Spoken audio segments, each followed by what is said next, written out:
নমস্কার। আজকে দেবগুরু বৃহস্পতি ট্রানজিট নিয়ে আলোচনা করব। দেবগুরু বৃহস্পতি এমন দিনই ট্রানজিট হচ্ছে, সেই দিনে কিন্তু আমাদের বড় উৎসব ধনতেরাস রয়েছে।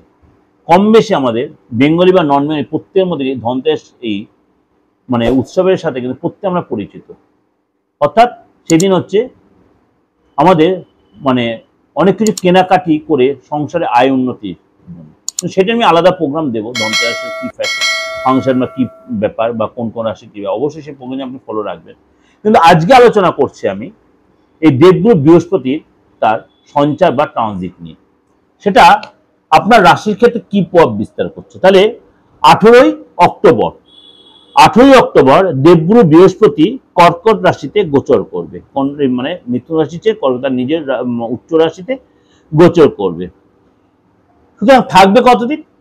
5ই ডিসেম্বর পর্যন্ত। 5ই ডিসেম্বর এই দেবগুরু বৃহস্পতি আবার ঘুরে কিন্তু এই মিথুন রাশিতেই প্রবেশ করে। অর্থাৎ মিথুন রাশি থেকে যাচ্ছে 18ই অক্টোবর কর্কট রাশিতে, আবার কর্কট রাশি থেকে আবার 5ই ডিসেম্বর মিথুন রাশিতেই প্রবেশ করে। সুতরাং এই যে 18ই অক্টোবর 5ই ডিসেম্বর সময়টা, ডিউরিং দিস পিরিয়ড আপনার রাশির ক্ষেত্রে কি প্রভাব বিস্তার করে, চলুন সেটা একটু আলোচনা করে নিই। সিংহ রাশির ক্ষেত্রে আপনার এই গোচর, অর্থাৎ আপনার দ্বাদশ হাউসে সিংহ রাশির ক্ষেত্রে এই গোচর হবে। অর্থাৎ আপনার ক্ষেত্রে কি বিচার হবে? আপনার ক্ষেত্রে একটু অলসতা আসবে, কাজের জায়গায় আপনাকে দেখবেন একটু নেগলিজেন্সি আসবে, বা আপনার গুরুজনের শরীরটা একটু ডিস্টার্ব হতে পারে, বা অর্থ পেটের জন্য বা আপনার শরীরের জন্য অর্থ বেরিয়ে যেতে পারে, বা আপনি যেখানে ব্যবসা করছেন বিনা কেন অর্থ বেরিয়ে গেল, খরচ বেড়ে গেল। কাজের জায়গায় আপনার কোনো কারণে গুরুত্বপূর্ণ কাজ আপনার একদম শিওর সেট কাজটা হবেই, সেই কাজটা আপনার আটকে গেল। বৃষ্টির ট্রানজিট কিন্তু এগুলো আপনাকে এই সাফারগুলো করতে হতে পারে। কিন্তু তারপরে কি আপনি বসে থাকবেন? কোনো কাজ হয়তো এক চান্সে হলো না, আপনি আবার সেটা ট্রাই করুন, একবার না, দুবার না, তিনবার। বলে থাকবেন না, হতাশ হবেন না, দেখবেন আপনি সেটা আবার উদ্ধার হয়ে যাবে। হবেনি, হতেই হবে। কারণ এই যে একটা মাস 1.5 মাস আপনি ঘরে বসে থাকবেন না, 1.5 মাসও না, 18ই অক্টোবর টু 18ই নভেম্বর পর আর কটে, ওই 1.5 মাসই ধরুন। 5 ডিসেম্বর আবার সূর্য ব্যাক করে মিথুন রাশিতে প্রবেশ করবে।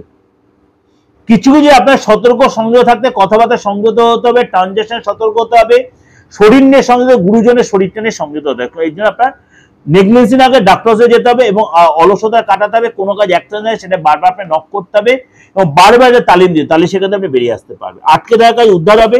এই সময় বিরোধীরা অনেক বেশি সক্রিয়, শত্রুরা আপনাকে অনেক বেশি চাপে রাখবে এবং কাজের জায়গায় আপনাকে এই সময় কিন্তু অনেক বেশি চাপে রাখার চেষ্টা হবে। বস আপনার বিরুদ্ধাচরণ করতে পারে, আপনার সাবধানতা অবলম্বন করতে হবে। কোনো কারণে চোখ বন্ধ কাউকে ভরসা করবেন না, চোখ বন্ধ করে কাউকে ভরসা না করাটা বেটার হবে, তাহলে আপনার লস হয়ে যেতে পারে। বিশেষ করে আপনার গুপ্ত শত্রু বাড়তে পারে, আপনার কথার ভুল ব্যাখ্যা হতে পারে।